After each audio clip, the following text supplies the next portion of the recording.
Hello friends, I hope everybody's doing well. Okay, so today is October 13th, and some of you know that I had to go into the hospital to get the rest of the infection out of my eye, and the doctor did it with laser surgery, and it took about an hour. It went quicker than he thought it would. Anyway, the surgery was a success. I had to take time to recover, at least 7 days. I think today is the eighth day. Um, some of you know what happened. I get routine eye injections once a month, and the last doctor I had gave me an injection in my right eye, and it was an infection injection. And he rushed me to a retina specialist. He couldn't do anything about it. So the retina specialist gave me two big antibiotic injections, and he kept an eye on it. I had to keep going back to see him so he can make sure everything was going good, which it was. And he just let some time go by as he was checking it to make sure everything was all right to get the surgery done. So we got that done. The last two eye doctors that I had before I was referred to the retina specialist, he was a retina specialist, by the way, that had to give me those antibiotic injections.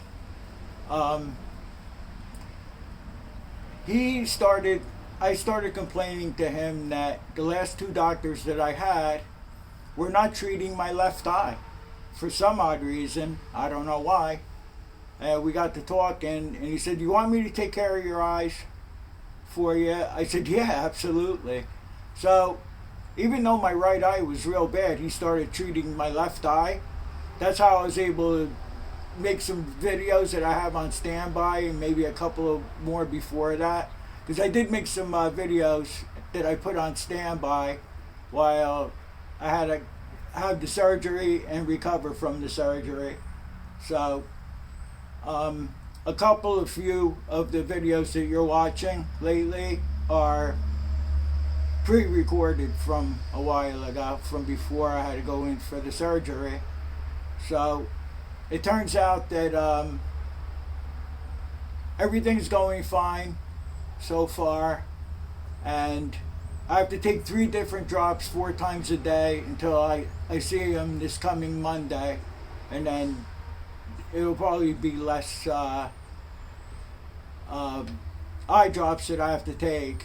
I mean, I've been going through this for a long time, even after the infection, and he gave me the 2 big antibiotics. I had to keep on using these drops, but I don't mind that so much. But I'm seeing an improvement in my right eye, and like I said, he's been working on my left eye, and that seems to be going along pretty good. I was at the point where I couldn't do anything, intricate. I couldn't do anything. One job, this has been going on for a year. One job I did, my neighbor over here had to come in and drill 2 holes out for me where we were trying to install a primer bowl. I couldn't even do that, So, I want to thank everybody for all your thoughts and prayers. And I figured I would just tell you the whole story, because I know I have a lot of new subscribers. Thank you for that. Thank you to all you subscribers. I really appreciate it. And we'll see what happens. And my eyes will never be perfect again, but as long as I keep regulating my sugar intake and all that. This was all due to diabetes. It's a long story with that. I've had diabetes for a long time. I let it go for 20 years. Then I had a stroke. Then I started doing something about it. I have to take all these different kinds of medications for blood sugar, cholesterol, blood pressure, whatever. But yeah, I thank you all. I appreciate it. I love each and every one of you. Thank you for your kind comments. And I guess we'll get to the next repair now.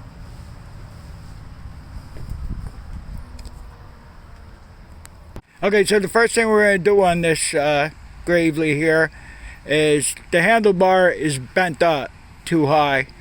Like on the 54, I think the handle was bent down too far. We bent it back. I didn't do it on camera though. And the funny thing about this is the older Gravely's didn't have this support bracket here.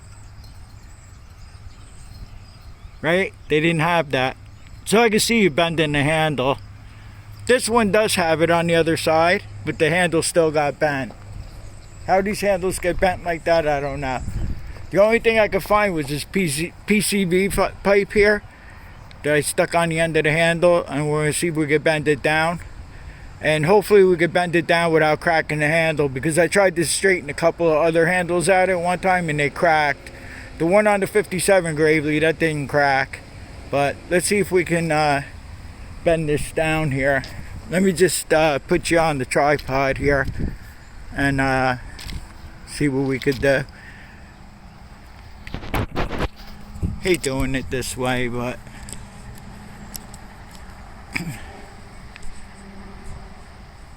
so the end of the pipe might hit the ground before we're able to bend it down far enough. I had a good piece of pipe, but it was my neighbor's, and he seemed to have taken it and used it.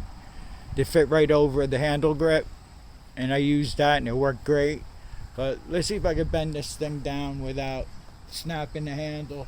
If we snap the handle, I have other handles. That means I will have to go digging for one in the back here.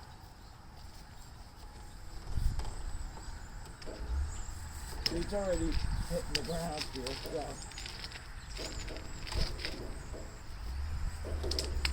I don't know if we're going to be able to do this.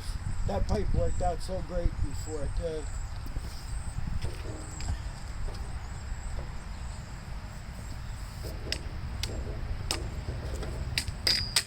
I put a jack under the tractor too, so we can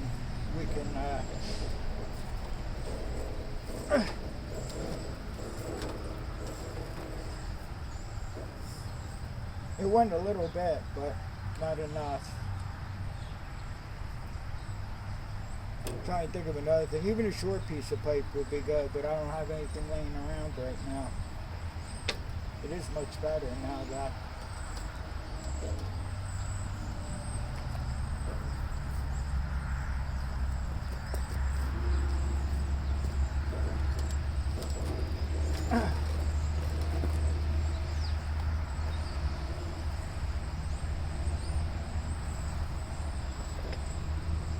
it's not bad. A lot better than it was. I don't want to go too much either. If I go too much and you got to bend it back, that's when you really get in trouble. I'm trying to give it one more shot like this.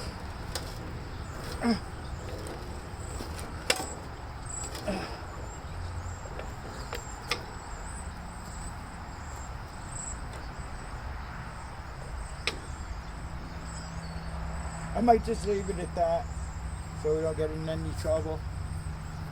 Okay, so the biggest problem today that we have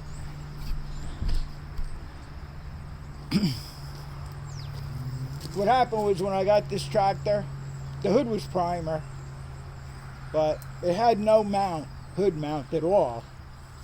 So then I had the idea of using this 1/4 inch threaded rod.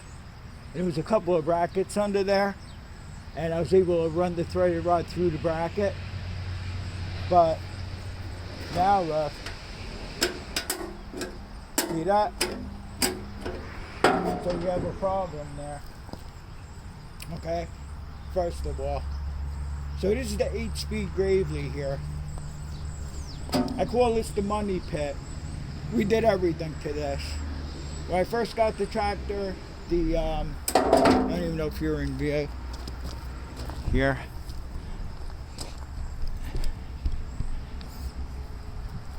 When we first got the tractor, I think I had to put a new fan belt on it, starter switch. And what was happening was the cylinder jug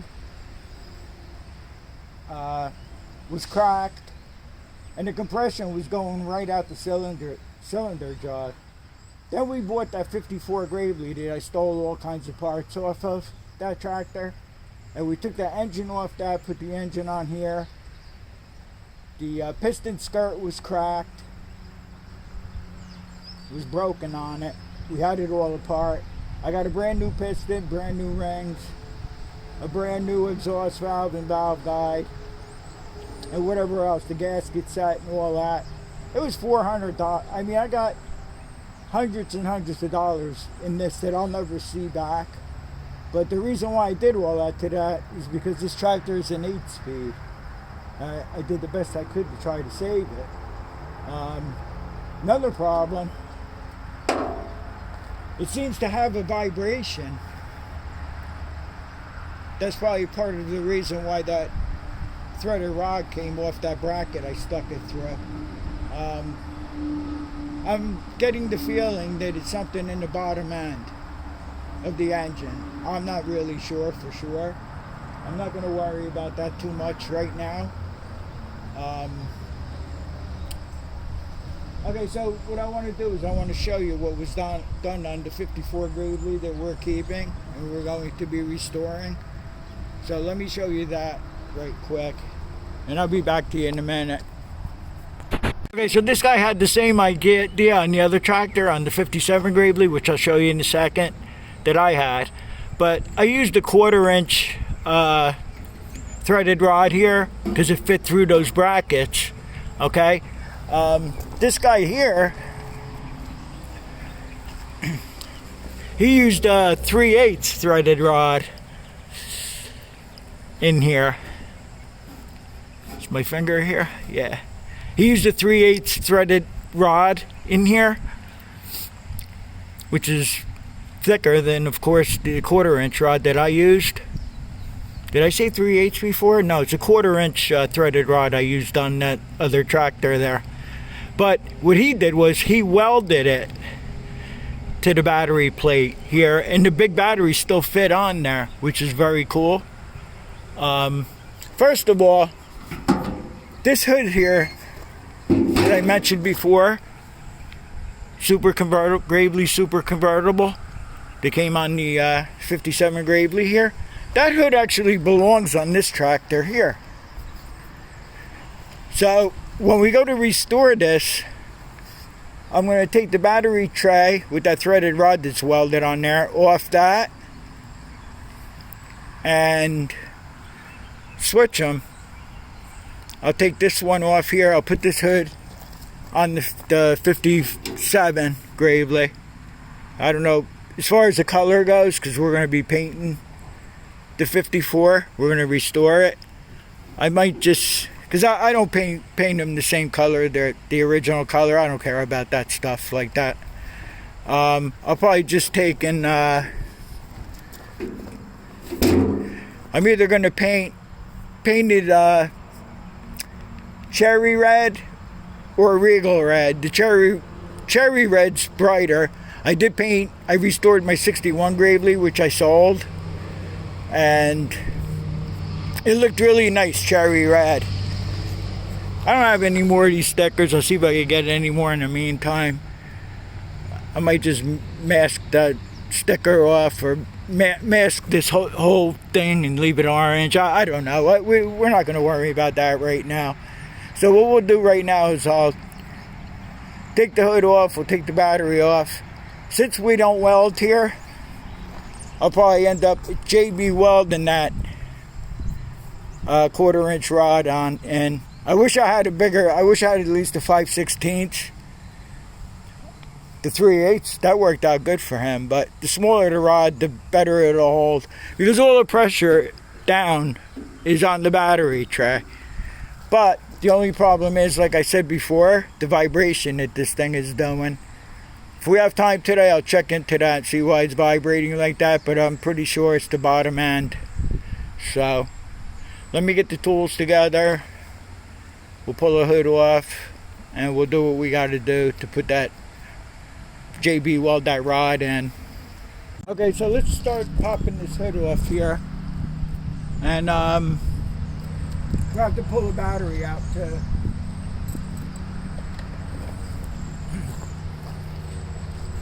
I double nutted the rod on each side here.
Yeah, so that was a good coincidence that the 57 Gravely came with the hood that this should have. So that's pretty cool.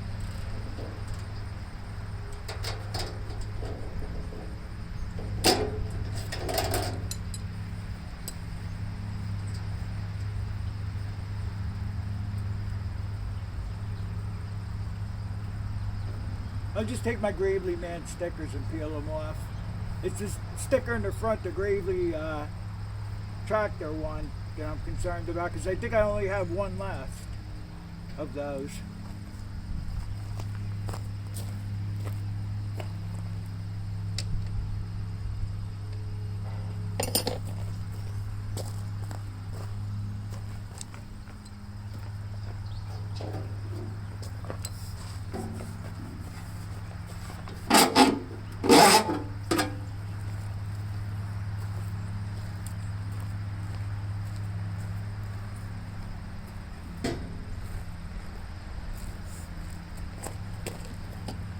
I don't know if I mentioned it was supposed to get rain again in the next couple of days. So I use the JB weld that takes 24 hours to dry. So I might just JB weld this and just wait about 4 or 5 hours and pull the tractor inside later.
Even these metal crossover pieces on top, I think I bought this from Napa, where I bought the J-hooks. They're not made as good as what we made, what we fabricated, but it's good enough. I'll just leave this one here, because I do have to take that second one. It's for the 67 Gravely, and I bought the J-hooks already from Walmart. I think they were like $6 or so. So, all right, so let's see what we got here.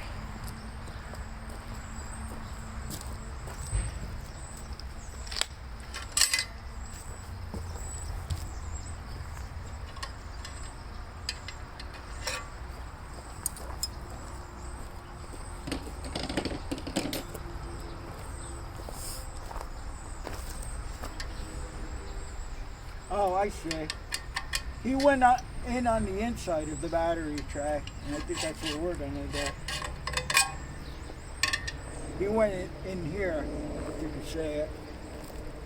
I was on the outer part. There was like a lip there that didn't work out too well, but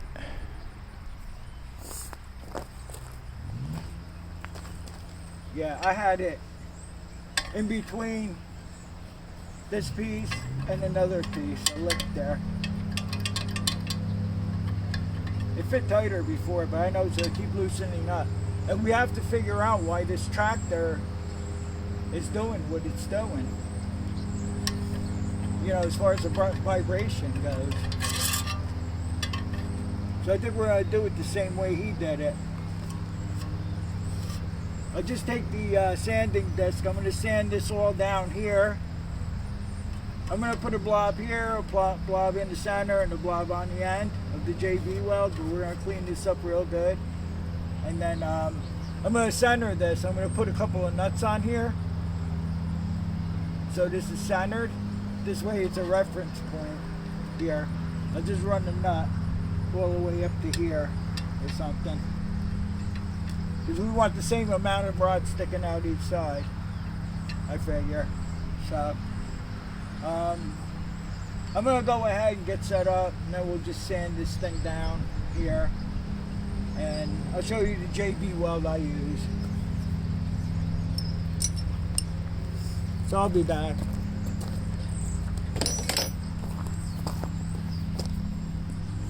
Okay, we're ready to sand. I just measured off the distance on each side of what sticks out. I just marked it with a piece of tape, and we'll just do it that way.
Now I'll clean 3 points off with brake clean here. I'll just do the whole thing here because I went with the sanding disc up and down the whole thing here.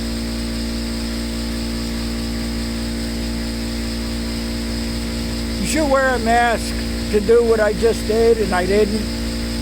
But at least wear your safety goggles, safety glasses, whatever you have. So you just want to be sure that everything's really clean.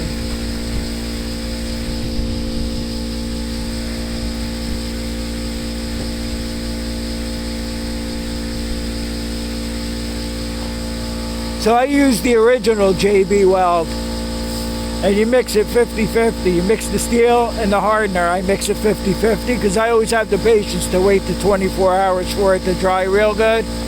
And what I normally do is, what I'm going to do is, I'm going to put a blob here, and a blob here, and then I'm going to set my rod in there, and then just coat around the rod really good to the plate, to the top here, this lip here, and just let it set for the 24 hours it's supposed to take, and do it that way.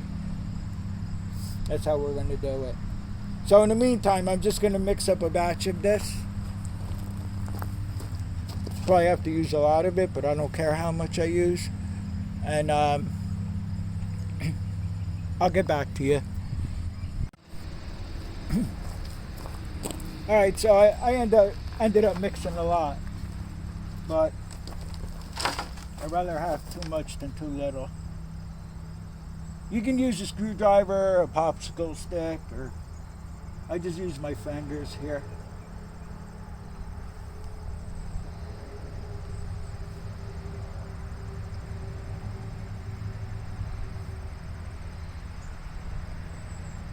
That was a mess right there, what I did, but that's alright.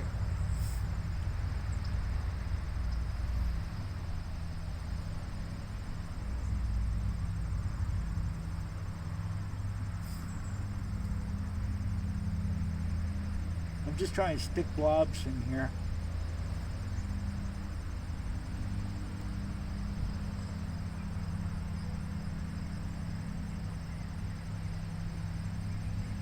If I don't have enough, I'll just mix more. It looked like a lot, but it's deceiving sometimes. I gotta try to clean that mess up right there.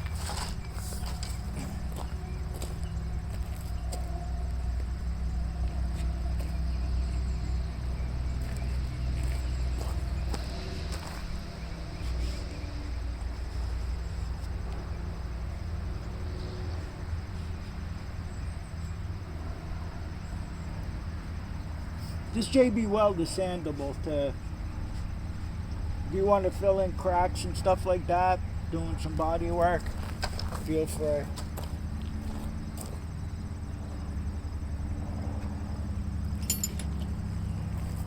I never used it for that, but I've seen other guys use it for that.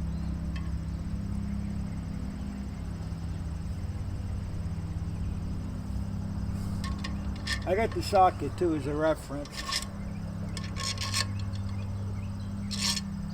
I could move it a little bit more this way. I'm just going to leave it at that. It doesn't have to be dead perfect straight on here.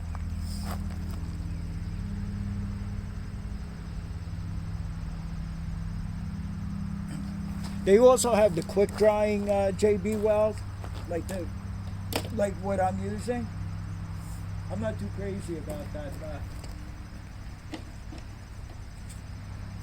I just use the original, and I have the patience to wait.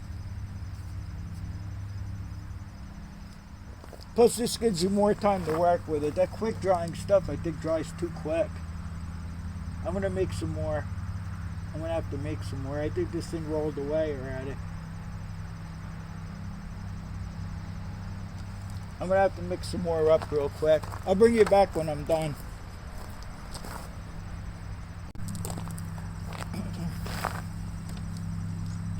Okay, so we're just gonna want to glob it over at the top here.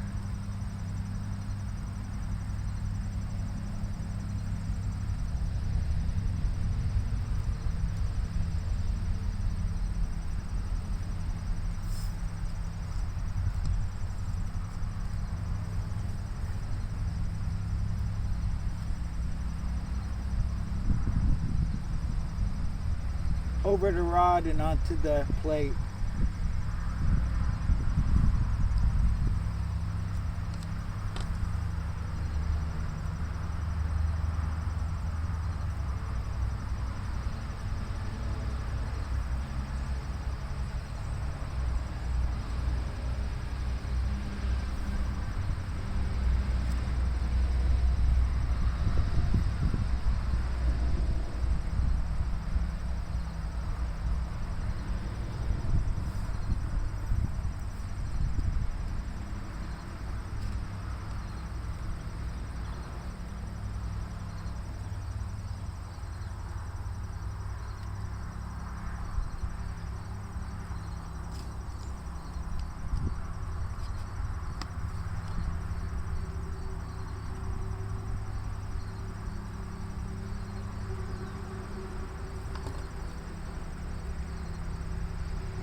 I did this. Sorry, I'm going to take my putty knife and just go along here, clean this up a little bit. It looks very bad.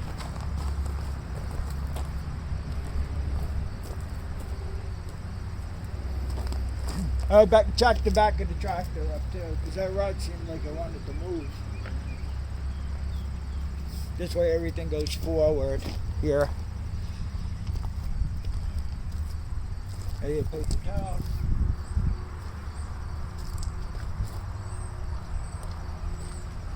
This stuff could be pretty messy, and I seem to always make a mess of it.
I'd like to get more on this side here.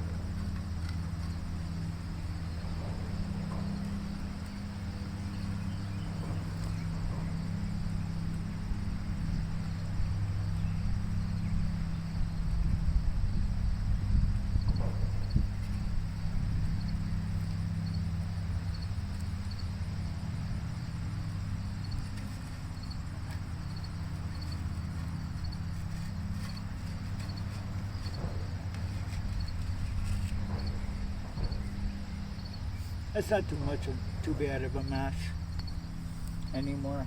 It's not that bad. See if I can get some more off that cardboard. I'd like to get some more on top of this here. I guess I'll be back to you. Tomorrow's supposed to rain. Sunday, today's Friday, so tomorrow's supposed to rain. I think Sunday it's supposed to clear up in the afternoon. So we'll come back out here and put it back together, see how it works out. I'll show you the vibration. I might just pop the battery on there before we put the hood on it, and I'll start it up for you. Maybe somebody has an idea of what's going on here. But, I mean, we got so much money into this thing already. I do have the bottom end that I originally took off. This, like I said, the top end was no good anymore because it had a crack in the jug, in the cylinder. But the bottom end, if I remember correctly, it was like a little hard to turn. So I don't know what's going on with that bottom end. But I don't know. Alright, so I'll see you when I see you. For you, it's a couple of seconds. For me, it might be a day and a half. It's been about 40 hours or so since we did this repair with the JB weld. I just want to take and clean this up a little bit here. Just a couple little dribbles. I was able to get most of it up with the putty knife the other day, like you saw. Okay, so it was too early to put the battery back on this the other day, but I had to get the tractor into the storage because rain was coming, and I didn't want to take a chance on covering it and disrupting the rod here. And there's no pushing this thing in with these chains on here. There was no pushing it in. So what I did was, what came to mind to me was to warn you about something, how I started this up. Since I don't have a battery pack, I use jumper cables, okay, to the battery, and then I jumped it at the starter here. One thing I want to mention to you is, especially in the hot summer days, you get flammable vapors coming out of the battery here. So you never want to use a battery terminal to complete the circuit. What you want to do is hook up your cables to the battery here and hook up your negative side to the starter post there, and then you could just ground it anywhere, and then the starter will spin, and then you could get started. You want to, because you're definitely making sparks when you go to hook this up. Either way, you're definitely making sparks, and you don't want the battery blowing up on you. It's a very unpleasant experience. So I'm going to get set up, and I'm going to clean this up. I'll do that with you real quick, and then I'll mount the battery on there without putting the hood on yet. We'll start it up to see how much it vibrates. It felt like it was vibrating to me. When I started it, I had to start it up in the storage too to back it out. You can't even pull it or push it or anything with these chains on here. So I'll get back to you shortly. Like I said, there's not that much sanding to do. The JB weld is good for a lot of things, but I forgot what temperature it's good to. You don't want to be using JB weld on the exhaust or anything like that. I've used JB weld on, yeah, of course, the Tecumseh engines. They were porous and they were leaking oil. And I just cleaned up the block real good and used it and never had a problem.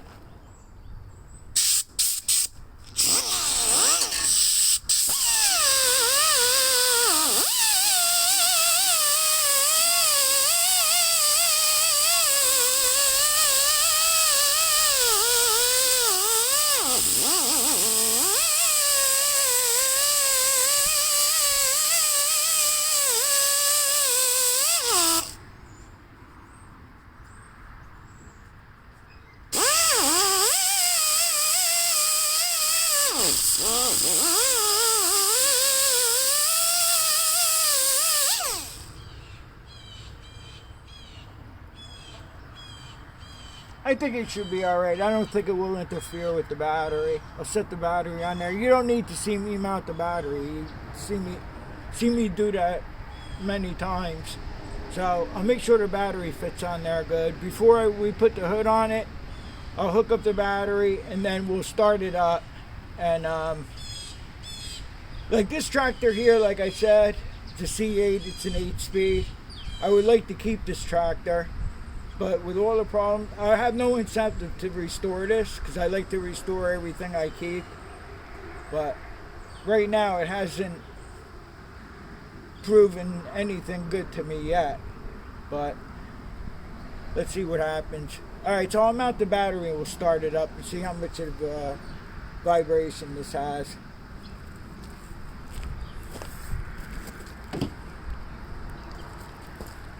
I'm going to blow that off with some air to clean it up real good. And like I said, this hood, how is it going here? Oh yeah, the hood that's going back on here will be going on the 57 Gradley, which we will be restoring over there. And I think today I'll put the brand new tires that we mounted a few videos ago. I'm going to put them on there and get a jump start on that. And then I'll take those tires there and put them on the outer here. I don't want to, I don't want to start grinding up the brand new tires when we're plowing and spinning and all that. So I think I might do that today, but I'll have to put the plow on first so I can jack this up to get the tires on. And I want to have this set up for snow plowing and be done and put it away until it snows. So I'll see you in a bit. Okay, so I have the battery mounted. Like I said, we'll start it up without the hood on it right now.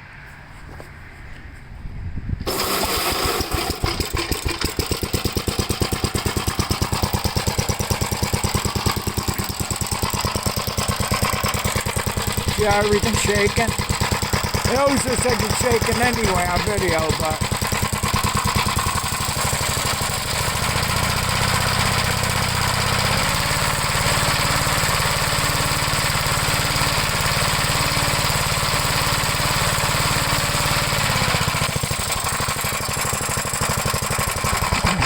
okay, so this tractor I had to use the Fairbanks Morse magneto, which I'm not too familiar with. I know how to set the timing on a Waco with ease. maybe the timing's off. Maybe I could figure out, I could bring it to top dead center and see if I could just measure through the head, through the spark plug hole. So I'm not pulling the head off just to do the timing. I do have another Waco magneto. I'm wondering if I should just clean the points on that and throw it back on here, or throw it on here. This came with the Fairbanks Morse. We had a problem with one of the Wacos. It was backfiring, and then we changed the magneto back to the Fairbanks Morse, and then the backfiring, the popping out of the exhaust went away. So I think the first thing I might do is check to see if the timing. Anyway, this video is not about that. What I'll do now is I'll pop the hood on it, and we'll see how much vibration we get out of that. Okay, so on the video I made these stops here out of nuts and bolts, and then I just slid on a piece of fuel line here to keep it from vibrating too much. But now this hood we got with the 1957 Gravely, which this hood is going on this tractor when we do the restoration on this. Now this one here, which I'm surprised you never see this, it came with, I guess these are the stock, or somebody made the, I don't know what the story is. If somebody could tell me if these are the stock rubber stops for the tank here, either that or let me know where, if they're still available. I would like to get a couple, you know. So, alright, so I got the hood on this. Let's start it up and see where we stand now. I don't know if I shut the gas off or not. I have no idea.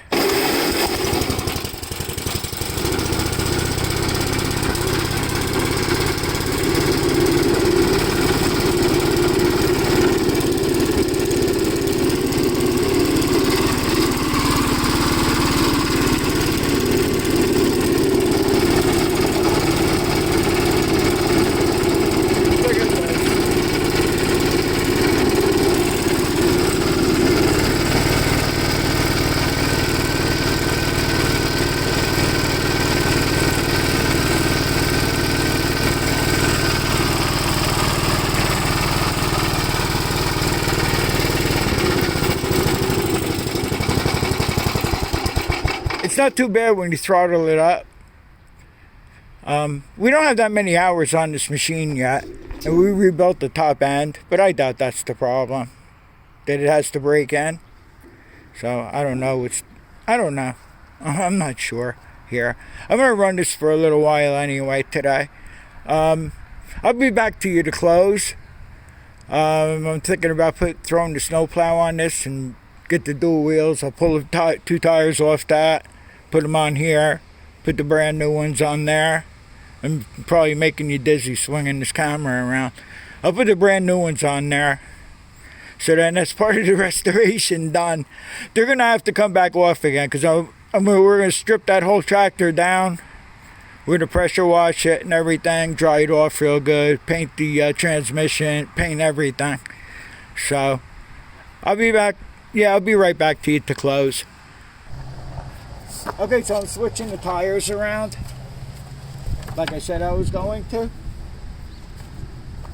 And so look what I found here. You can probably see it on camera. Okay, so this is the axle nut. It has a washer behind it, and I can spin the washer. And I don't know if this hub is splined or it has a key and keyway. I'm not sure, because they're different here and there. So I don't have the shop manual. They're supposed to be torqued. I don't have the shop manual handy right now, but I'm just going to tighten it up to where I can't jiggle this anymore.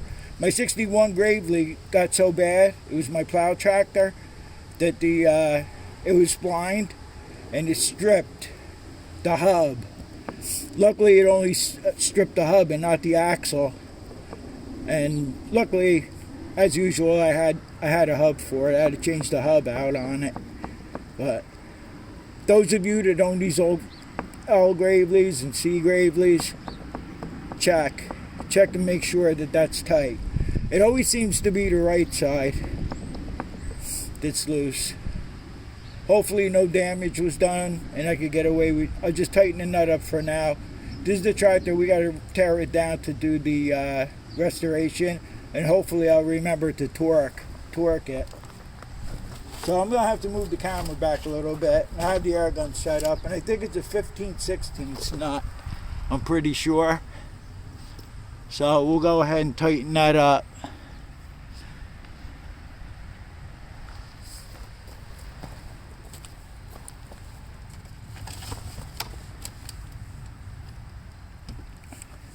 I don't want to go too crazy with it.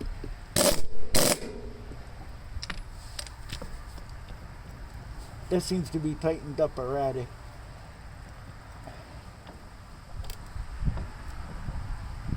I don't think it damaged anything, but just keep after your gravies. Alright, I really don't want to over torque it. But then again, I don't want it to come loose again. We got to finish cutting a little field with this year. So I thought I'd bring that to your attention right now. I have the plow on the C8. I just have to check the air pressure in the outer tires and throw them on there. On the inside tires with the chains, I'm going to run like 8 pounds, 10 pounds.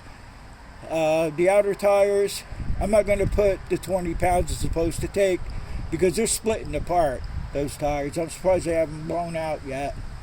So I'll probably just put 15, 17 pounds. I'll see what I'm comfortable with that. And then I'll bring you back and we'll close finally.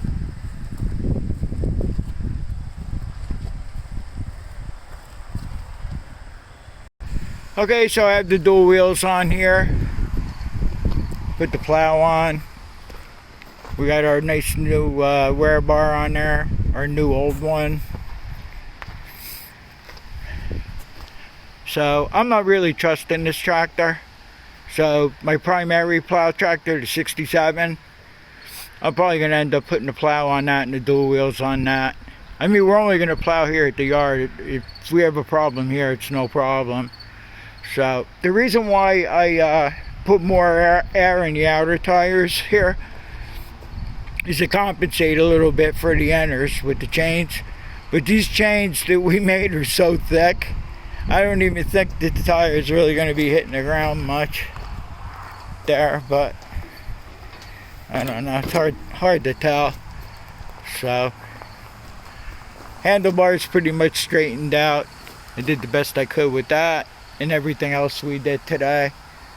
And I'll probably use this one more time to cut the field here.